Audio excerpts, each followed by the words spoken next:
Well, good evening, everybody, and thank you for joining this second seminar on well-being. So it is great to be with you last time, and delighted to be back with you again. And thank you for taking the time out to join us this evening. I know you've had a really busy day, and again, big thank you for taking the time to join us. And this obviously will be available to watch as well afterwards. So tonight, for around about 30 minutes, okay, no more than that, we're going to be talking about digital detox. That word of digital and detox in the world that we live in, that's really busy, that we have all the information to hand, whether it's on our phones, laptops, iPads, watches, whatever, and there must be other things as well, and we're going to ask ourselves some questions tonight about how well do we look after our well-being alongside living in a world that's really connected. And I'm not here to tell you that's wrong, okay? I'm not here to tell you how much time you should spend on things, how much you should or shouldn't be doing. All I want to ask is, and all I want you to think about is that, do you have a healthy relationship with things like social media, your phone, the digital stuff? The question to ask really as well is that, is your phone and that other stuff, the social media stuff, managing you, or are you managing it? Who's in charge? And I think that's a really important question to ask ourselves as we go through the next few minutes together. But like I said, I'm not here to tell you what to do. I want you to think for yourselves and think, well, okay, yeah, I could be doing a little bit less of, or I could be doing a bit more of, or you need some time off that, and maybe just consider that towards the end of what we talk about. So we can start off with some questions. And you can ask these to family and friends as well, and it's interesting, and it'll be interesting to get the answers. But how many hours did you sit in front of a screen for yesterday? Out of the 24 hours yesterday, how many hours did you sit in front of a screen, whether that's computer, phone, iPad, television? How many hours did you spend watching stuff? And I'm sure the answer will be quite surprising. And the percentage of that day did you spend connected to some kind of technology? The second question to ask ourselves is, how many times did you pick up your phone for no reason? And the reason I ask this is that sometimes you can see people just picking up their phone thinking, well, oh, yeah, just pick it up. Did you pick your phone? How many times did you pick your phone up without the phone asking you to do something? And years ago, phones were connected to the socket in the wall with a cord, and you wouldn't just go and pick it up thinking, what was going on. But how many times did you pick up your phone for no reason? And just consider that relationship. Is that a healthy thing to do? Do you think you have an unhealthy relationship with social media? Is social media such a big part of your life that you look at it all the time, that you need to know?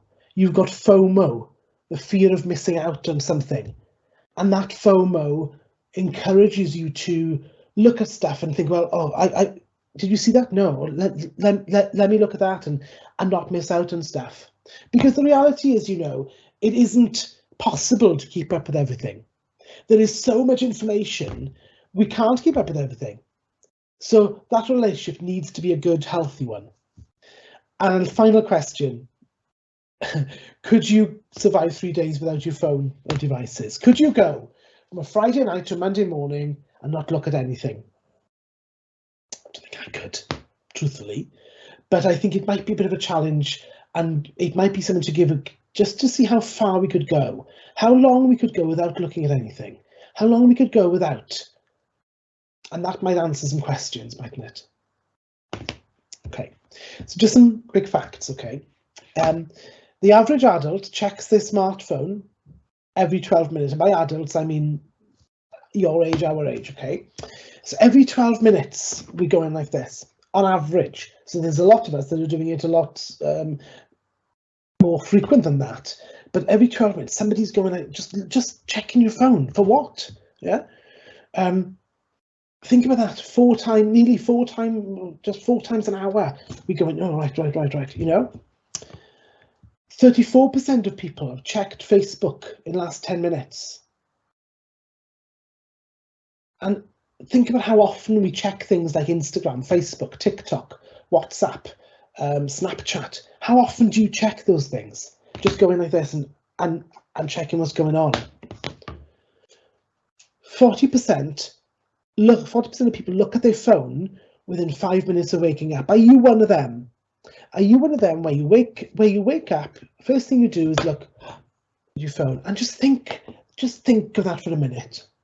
Just think of the brain. The brain is a muscle, yeah? And during sleep, the muscle relaxes, it gets a chance to detox and rejuvenate and rest. And you wake up after a good night's sleep. The first thing you do is put that blue bright light right in your eyes. Do you think that's a healthy thing to do? Probably not. Maybe a more healthy thing to do would be to get up, go for a shower maybe, or have some breakfast, and then maybe look at your phone. Give your brain a chance to warm up, just come to a little bit. 43% admit to spending too much time online. That's me. I spend too much time online. I could say an excuse that is part of my job. I work on, but it's not. I spend too much time. And I don't have enough downtime. So one of the promises I make to myself is to have time off. A lot of people now suffer from nomophobia. And they can't find their phone. Have you lost your phone? You think, oh, I can't cope without it. You see people looking for their phone. No mobile phobia. I think, well, where is it? I've lost it. I need it. We've got apps to find our phone, haven't we? In case we lose it. Do you suffer with text neck? That pain just here because we're looking down so much, texting, WhatsApping. Please try and make sure that if you do that, that you've got some good posture, that you're sitting back, that you don't give yourself that problem here. And how many of you sit next to your chargers? How many of you got your phone constantly plugged in case it runs out of battery? Just in case. Doesn't matter how tired we are, but the phone must never run out of power, must it? Yeah. So why is it important? Well, for our mental health, there's a variety of reasons that it's important to consider how we manage and what relationship we have with social media or phones and everything else. Okay. And like I said, I'm not saying it's bad because it's part of life, but with it being part of life, we need to then reflect on how we look after ourselves. Too much of it can increase, we see an increase in anxiety, an increase in that feeling of, oh, I've missed out on something maybe, or oh, I didn't like that, what's going on, or oh, what does that mean? And somebody putting something on, just a random statement, what does that mean? And maybe I could take that personally, is it aimed at me? And that increase in anxiety. It brings on tiredness, because actually, the brain doesn't differentiate between schoolwork, homework, being on the phone, being on the iPad. It's work to the brain. The brain's got to work. It doesn't matter what work it is, it's still working. So when people say they're tired, but I went to bed early. But when you were in bed, what did you do? Were you on your phones or iPads? Because to the brain, that's still work, although you're in bed. Being in bed means resting and sleeping. But to the brain, if we're on the phone, it's still working, it's still going. We also see a distortion of the facts, don't we? We only see a certain angle of things that people want us to see on social media. It's an image that people are happy to portray because they're happy to portray it.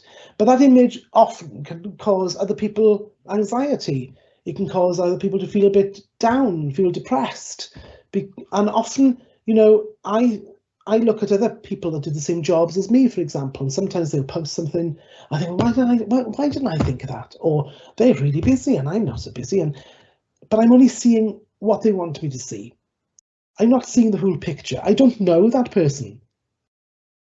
So I'm seeing a fragment of information that they want me to see, not the whole picture.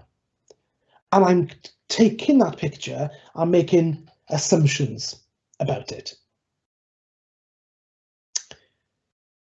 We also see people who spend too much time on phones, social media, that type of stuff, and a healthy relationship with digital, having increased stress levels, feeling stressed, linking to anxiety, feeling stressed, feeling, oh, I need to look at it just in case. How many likes have I had? How many notifications? How many of this? I'm feeling stressed about it.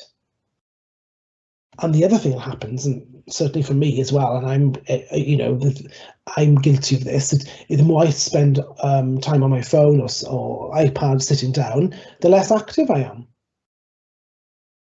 And it can lead to sleep problems. It can lead to us losing sleep, or not going to sleep, or waking up in the night because we've looked at something, or waking up early and looking at our phone. So a tip I would give you right away, a challenge maybe I'd give you right away, is don't sleep with the phone next to your bed. Put it somewhere else in the bedroom. Have it in the bedroom if you want, but put it the other side of the bedroom so that you have to get out of bed to go to the phone. And very often we won't do that, especially in the autumn and winter when it's dark and cold. Move the phone away from the side of the bed and put it away. Put it on the other side of the bedroom. So it's there if it rings or it's an emergency or something goes off, but it's not next to you. See how that works and how you feel about that. And I just want to share maybe some challenges, maybe to think about. And this might not be for you. It might be for friends, could be parents, could be family members. That's useful to share with as well. Have some tech-free time.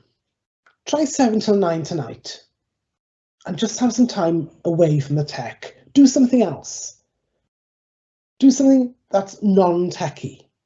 If it's a challenge and you can't think of anything, then there's an answer there, isn't there? It might be worth thinking, yeah, maybe take the dog for a walk, maybe not for 2 hours, but maybe take the dog for a walk, go for a bath, go watch something on, read a book, listen to some music or something like that without your phone. But try have some tech-free time. Maybe just lie in the bed and have some quiet time, But give it a go. How hard is it? How difficult is it to do that? In our house, we have some tech-free zones. So, for example, when we eat dinner, breakfast, lunch, whatever, and we're all around the table, there are no phones. So the dining room or the dining table is a tech-free zone. We don't have phones because that is a time to communicate, to talk, to share. And if you're on the phone, you don't do that. You miss conversations and you get enthralled in what's on there. So we have some tech-free zones. Christmas Day, for example, is a tech-free day. We don't have phones Christmas Day. It's a family day. It's once a year, all that type of stuff. So maybe talk to your parents, maybe talk to brother, sister, or friends, or whatever, and have some tech-free time. Have some tech-free zones. Maybe in school, have a tech-free zone where you can just sit and talk. A lot of workplaces now have tech-free zones where they can just sit and communicate and talk, where people aren't on their phones. I said earlier about moving your phone away from beside the table or your side of the bed, and many people say, well, I can't do that because it's my alarm clock. Well, the alarm clock can be across the room, doesn't necessarily have to be next to your bed. But if it is, just buy a cheap alarm clock. Buy a cheap alarm clock that you can go and turn it off. Much better for you. And if you are a texter, or on WhatsApp talking to a friend, or on Snapchat or whatever, why don't you do something radical next time and pick the phone up and talk to the person? Pick the phone and say, shall we talk on the phone rather than text? Because I'm not sure about you, but my thumbs get sore when I text too much or whatever. Let's pick up a phone and talk. You can laugh on the phone. You can hear the person's voice. You can't do that when you're messaging. And then you can talk to one person about one thing. Yeah. And the other challenge, I suppose, which is an interesting one, is turn off your notifications. How many notifications do you have in a day? I did this exercise and I had about 20 notifications a day. Reminders, news headlines, this, that, and the other. And I've turned them off. And it has made a huge difference. The phone doesn't flash, doesn't bleep hardly ever, unless there's a message and I've got to do something with it. So just count tomorrow how many notifications you have in a day and what ones you can turn off. Which ones don't you need anymore? And think brain first, digital second. Give what's in here the time it deserves. You will never let your phone run out of battery. You'll always plug it in overnight. It'll always be charged. But how about this? How about your brain when you've had a really busy day, you've come home, you've got homework to do, and then maybe later on you're on your phone, you're still doing stuff, and the brain is tired. Give the brain a break. Yeah? Just consider this. Just give it a bit of time. And the top five tips I've got for you. Switch off for periods in the day. Reduce your reliance. It's getting late, my brain's getting tired. Reduce the reliance on your phone. Find periods of the day where you don't need your phone. Yeah. Put it on silent. You can put notifications on away, can't you, and all that type of thing. You should have a reason to look at your devices. Show the phone that you're in control. You don't need to just be checking it all the time. It'll tell you if there's something, won't it? And then you can decide whether you want to look at that. And set some boundaries for work and home, or school and home. Reconnect without the digital. Talk to people. Pick up the phone and talk to somebody. When you're having dinner tonight, or when you're watching television tonight, do so without the phone. And many of us will sit there with our phones and iPads watching television and on the phone and doing something else. Just focus on one thing. Watch the program, watch the film, watch the whatever. And take that in. Be present in all of that, rather than be 50% there, 50% here, or 20% there, whichever way. Focus on the benefits to your mental health. Often talk about mental health benefits, the mental health benefits and everything else. Focus on the benefits to your mental health, and there are many. But the big ones are things like rest, sleep, letting the brain relax, reducing anxiety, reducing the FOMO.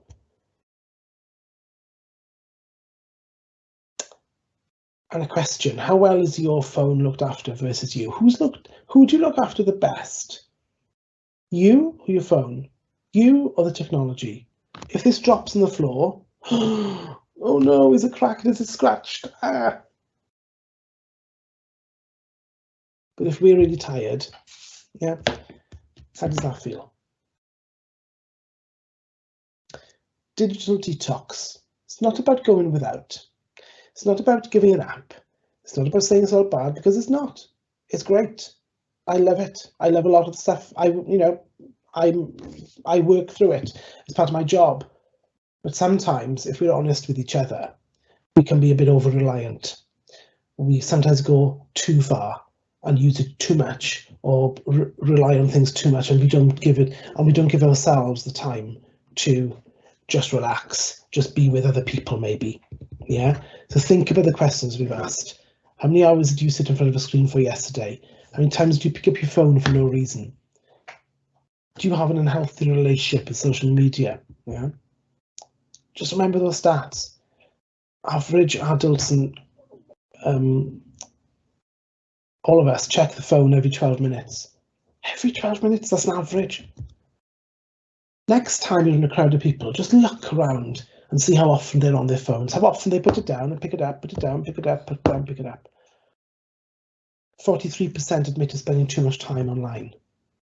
And I'm going to do something about that. Don't let things get to you online. Remember it's a picture. Remember it's a snapshot of something or somebody. They're only showing you what they want you to see. And you do the same. I don't put pictures of myself online when I'm in a bad mood or not looking my best, because I don't want people to see that. But I don't look my best very often. I'm very often in a bad mood.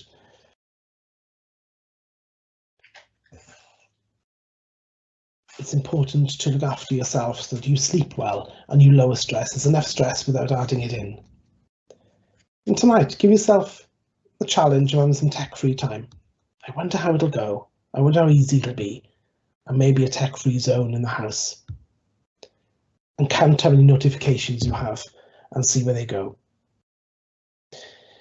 For those of you that joined the previous call, you remember that I gave you a challenge at the end of the last call of taking 15 minutes peace and quiet for your well-being, taking 15 minutes out of your day just to be peace and quiet. Well, I wonder how that went, and did you do it? Well, there's another 15-minute challenge now, which I'm going to give you, and this 15 minutes is when we finish this call in a minute, I want you to spend 15 minutes without looking at your phone. For the first 15, sorry for the noise back, and that's the dog. For 15 minutes without looking at your phone. And I'm going to do it as well, because my natural instinct would be to finish the call and look at my phone to see what's been happening. But I'm going to do it as well. So when I finish the call, we're not going to look at our phones for the first 15 minutes and see how that feels. And do something else instead. I'm going to walk the dog, I think, because I think he wants to go for a walk. So I'm going to go out and walk the dog 15 minutes without my phone. So that's mine. What's yours? So look, thank you very much for joining. Before we go, is there any questions? Come through. We're looking very quiet on the question front tonight, Andrew. Thank you. Thank you, Matt. Okay, so look, have a great evening. It's late. Go and relax a little bit. Go and chill. Ponder over what we've talked about. But thank you so much for joining. Look online, share the content with your friends as well. And I shall speak to you very soon in the third session next week. But diolch yn fawr, thank you, and take care.